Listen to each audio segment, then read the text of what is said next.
দেশটাকে যারা স্বাধীন হতে দিতে চায়নি, এটা যে তাদের আন্দোলন, এটা আমি আসলে 5ই আগস্টের আগেই যখন বুঝতে পেরেছিলাম, মনটা ছোট হয়েছিল। কিন্তু তারপরেও একটা মানুষ কিন্তু একটু হলেও স্বপ্ন দেখে যে ডক্টর ইউনুস বা প্রফেসর ইউনুস আসলে কতটুকুন কি করতে পারেন। তো খুব আশা ছিল, এটা যেমন বলবো না, কিন্তু এতটা নিরাশা ছিল না। উনি যে এত দূর করতে পারেন, এটা আসলে মানে আসলে নামতে পারেন এটা বলতেও আমার না এখন আর অস্বস্তি হয় না। আমার শুরুর দিকে অস্বস্তি হতো যে উনি এত দূর নামতে পারেন, এটা আমার কল্পনার মধ্যে ছিল না। যে প্রথম প্রথম কিছু ঘটনাকে আমার হয়তো বা মনে হতো যে এটা মানুষের ক্ষোভ, কিন্তু আসলে মানুষের ক্ষোভ না, ওগুলো সমস্ত কিছু পরিকল্পিত।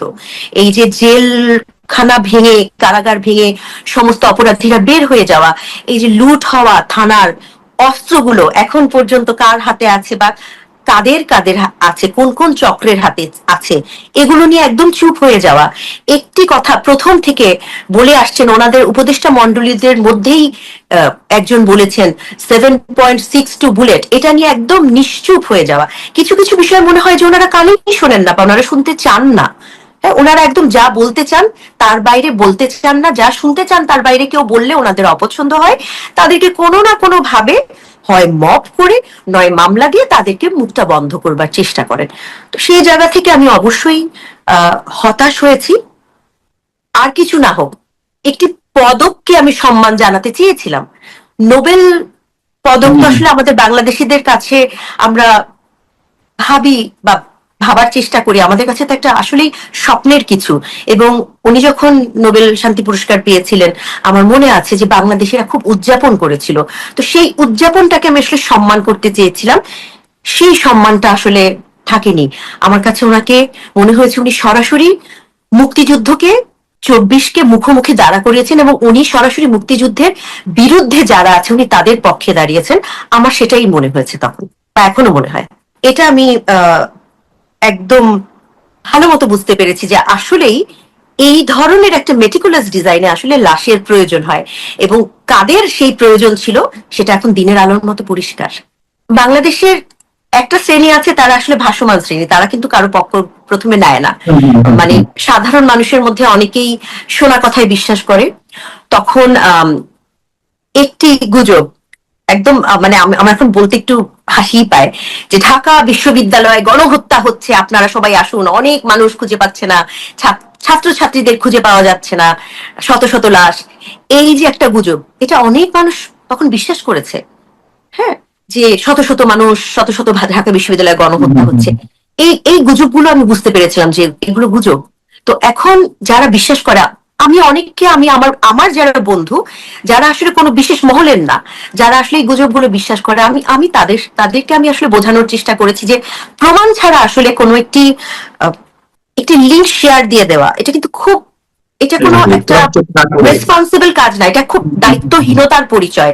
একটি ভুল খবরকে শেয়ার দেওয়া বা একটি ভুল খবরকে প্রচার করা, একটি পুরনো ছবিকে এখনকার ছবি বলে প্রচার করা, অন্ধকার এর মধ্যে কিছু চিৎকার, কিছু দৌড়াদৌড়ির শব্দ দিয়ে, দেখেন এসব, এগুলো তো আমরা সিনেমাতে বানাই, এই ধরনের শব্দ দিয়ে বলা যে অমুক জায়গায় গণহত্যা হচ্ছে, সবাই হিন্দিতে কথা বলছে, পুলিশ অনেক, সবাইকে হিন্দিতে কথা বলতে শোনা যাচ্ছে, ঢাকার রাস্তায় খালি হিন্দিতে কথা বলা পুলিশ দেখা যাচ্ছে। হ্যাঁ, এগুলো যে আসলে বানোয়াট, এগুলো আমি অনেককে বোঝানোর চেষ্টা করেছি, হয়তো তারা তখন বোঝেননি, কিন্তু এখন তারা বলেন যে এত বড় চক্রান্ত হচ্ছে, এটা তো বুঝতে পারিনি। আপনার পার্সোনাল লাইফে যেমন অনেক ধরনের হ্যারাসমেন্টের শিকার হয়েছেন, পার্সোনাল এই যে মামলা টামলা এই সব দিক থেকে আমি বলছি, এ তো আপনার ব্যক্তি জীবনেও প্রভাব ফেলেছে, আপনার সন্তানদের উপরেও প্রভাব ফেলেছে, সেই অর্থে বলছি।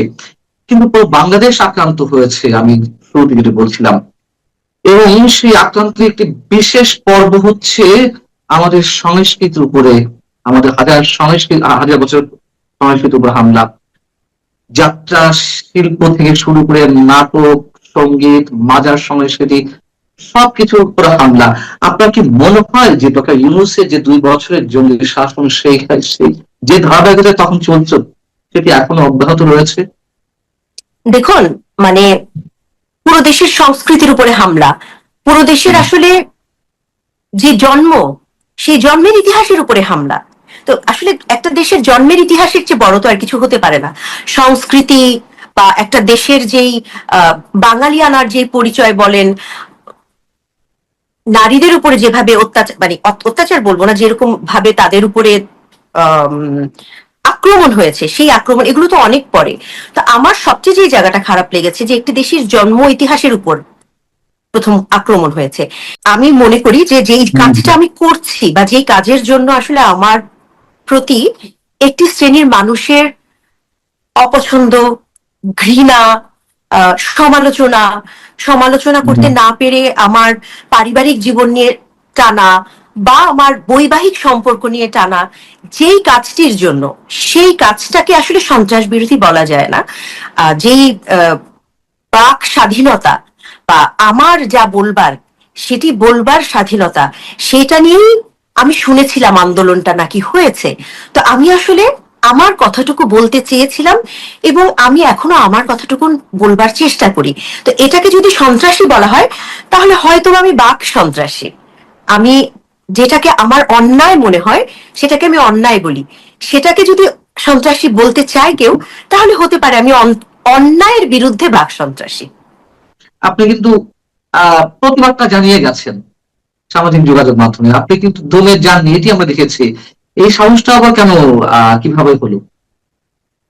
দেখুন, যখন একটা দেশের একদম অস্তিত্বের সংকট হয়ে যায় তখন এটুকুন সাহস দেখাতে হয়। আমি তো যুদ্ধ করতে পারছি না, আমি যদি পারতাম আমি যুদ্ধ করতাম, রাস্তায় নেমে প্রতিবাদ করতাম। আমার হাতে যেই অস্ত্র আছে আমি আমার সেই অস্ত্রের ব্যবহার করেছি।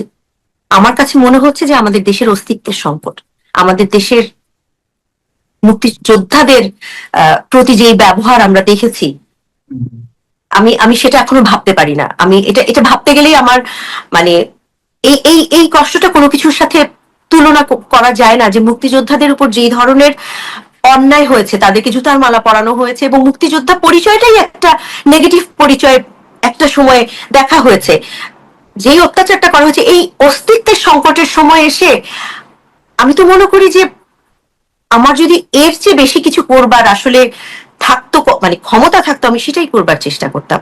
আমি আমার যেটুকুন অস্ত্র আছে আমি আমার সেইটুকুন প্রতিবাদ আমি জানিয়ে যাবার চেষ্টা করেছি।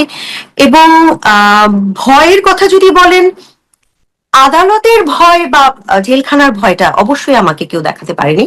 এবং আমি যদি যদি দেশের পক্ষে কথা বলা বা অন্যায়ের বিরুদ্ধে কথা বলার জন্য যদি মনে হয় যে তাহলে মামলার সম্মুখীন হতে হবে বা জেলে যেতে হবে, অন্যায়ের বিরুদ্ধে কথা বলে যদি জেলে যেতে হয়, আমি সেটাতে কোনো আপত্তি করি না। আমি অন্যায়ের বিরুদ্ধে কথা, এটা আমি বলে যাব।